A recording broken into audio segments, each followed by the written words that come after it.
partie de l'accord. Si vous regardez, vous allez voir au chapitre 6 de l'accord, on parle du cadre d'intégration économique régionale.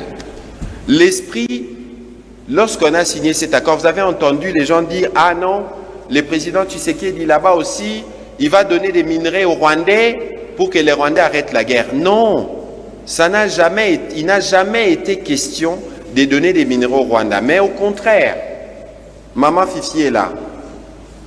Est-ce que vous pouvez empêcher aux compatriotes qui sont dans cette zone d'aller en Angola ou d'aller commercer avec la Zambie? Non. Vous faites ça comment? Parce que je vous ai dit que nous avons une contrainte naturelle. Allez au Rwanda, si vous allez à Goma, à la petite barrière, vous ne traversez pas de rivière. Vous allez à pied au Rwanda. Et aujourd'hui, malgré toute la guerre, malgré toutes les mesures qu'on a prises, mais on ne peut pas totalement fermer la frontière parce qu'il y a des enfants congolais, certains qui étudient au Rwanda et vice-versa. Il y a des gens qui dorment à Goma le soir, mais qui travaillent à Gisenyi toute la journée. En situation normale, la frontière RDC-Rwanda, c'est l'une des frontières les plus fréquentées au monde, avec à peu près 60 000 traversées quotidiennes. Ça, c'est les peuples, des populations innocentes, qui demandent à travailler dans la paix. Alors nous nous sommes dit, mais il faut que tout ça se fasse dans un cadre organisé. On a fait des discussions pour aboutir à la création du cadre d'intégration économique régionale. Et même dans ces cadres d'intégration économique régionale, mais c'est quoi les projets qu'on va développer? Parce que nous sommes la RDC. Et tous ces pays-là dépendent de nous et de notre potentiel. On a des projets dans l'électricité, on a des projets dans les infrastructures, on a les lacs Kivu où on partage. Il y a une partie du lac chez nous, une partie du lac chez eux. Et si on doit exploiter les gaz dans les lacs, on a la partie environnement, les massifs du Virunga, les gorilles. Est-ce que vous savez que en 2016, la République démocratique du Congo était la 18e destination touristique mondiale, principalement pour les gorilles qui sont dans les massifs du Virunga. Alors, Dieu seul sait comment il fait les choses. Les Virunga, c'est essentiellement chez nous. Mais il y a des parties du bassin qui va vers le Rwanda, un peu vers l'Ouganda. Et donc, si vous voyez au Rwanda, ils ont organisé même un tourisme, un peu de luxe et tout ça, mais c'est les mêmes massifs. Les gros d'ailleurs des populations des gorilles se trouvent chez nous. Mais les gorilles sont comme des humains. Parce que la guerre ici, qu'on ne vous trompe pas, l'essentiel de la guerre s'est fait dans le parc Virunga, patrimoine mondial protégé de l'humanité. Et quand ça tire, nos gorilles traversent de l'autre côté, ils deviennent une attraction là-bas. Et les Rwandais gagnent de l'argent pour ça.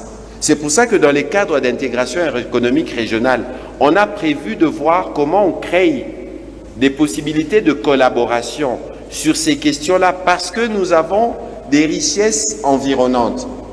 Je vous ai dit que la contrainte avec les Rwandais, elle est naturelle. Vous pouvez être en conflit avec votre frère, mais le jour où vous avez un oncle qui meurt, quand on va appeler les enfants, amener la gerbe, vous allez tous vous lever ensemble. C'est pour ça qu'il est important que les générations futures comprennent qu'on ne doit pas définir la relation avec le Rwanda sur base des agissements du président Kagame qui va passer. C'est un humain. Et donc c'est très important que notre jeunesse les comprenne parce que nous sommes un pays grand.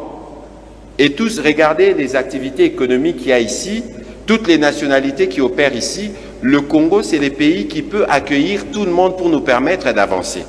Ça, ce sont les aspects de l'accord bilatéral avec le Rwanda et nous. Je pourrais revenir pour des questions de manière spécifique. Mais d'ailleurs, avant d'arriver à ça, il y a un point essentiel que je dois vous rappeler. Parce que dans cette guerre, Maman Fifi, combien de fois vous ne m'avez pas appelé? Excellence, c'est quoi les nouvelles du front? Je parle, il y a un ancien vice-ministre de la Défense dans la salle. Mais parce que dans notre armée, on a eu beaucoup de trahisons. Ne pensez pas que les Rwandais sont plus forts. Non. Ça fait 30 ans que notre armée est sollicitée. Et Dieu seul sait, si on n'avait pas nos militaires, quel serait notre sort aujourd'hui? Au Rwanda, quand les militaires meurent, ils n'ont pas droit à des deuils. Même leurs familles ne sont pas au courant. Il y a des rapports de Human Rights Watch, des articles qui sortent, mais on voit les cimetières grossir. Ceux qui sont enterrés là-bas dans les cimetières sont essentiellement des officiers. Mais aujourd'hui, les enfants rwandais, quand vous mourrez au Congo, votre famille n'est pas au courant. Et même quand votre famille est au courant, vous ne pouvez pas faire les deuils. Parce que le président rwandais, son régime est assis sur le mensonge, y compris devant le peuple rwandais, un peuple qui est traumatisé. Au Rwanda, maman Fifi, personne ne peut relayer le message du ministre Mouyaya ou du ministre Kaikwamba. Mais ici, chez nous, on reviendra un peu sur le sujet. Nous tous, sur nos réseaux sociaux, quand les ministres des réseaux sociaux parlent au Rwanda, nous tous, on se les partage. Regardez, les Rwandais ont dit « Ah, l'armée numérique du Rwanda ». Non, l'armée numérique du Rwanda n'est pas forte. Elle devient forte lorsque nous, les Congolais, on commence à relayer leur poison. Parce que eux, quand ils parlent dans l'objectif de nous diviser. Et nous-mêmes, on le relaye. Je veux vous lire un point important, page 12. En ce qui concerne l'intégration conditionnelle dans les forces de sécurité. Parce que le président de la République a dit, c'est aussi une ligne rouge. Pas de brassage, pas de mixage. Et dans l'accord signé avec le père, parce que c'est dont on parle ici, à Washington, il n'y avait pas le fils, le M23. À Washington, c'était avec le père. Et on dit, toute intégration éventuelle des combattants dans les FARDC et la police s'effectue de manière rigoureuse, individualisée et conditionnelle, au cas par cas, sur la base des critères clairs, y comprenant l'aptitude physique et morale, en particulier le respect et l'absence des violations du droit international humanitaire, et enfin on dit la loyauté envers l'État et les institutions. C'est dans l'accord.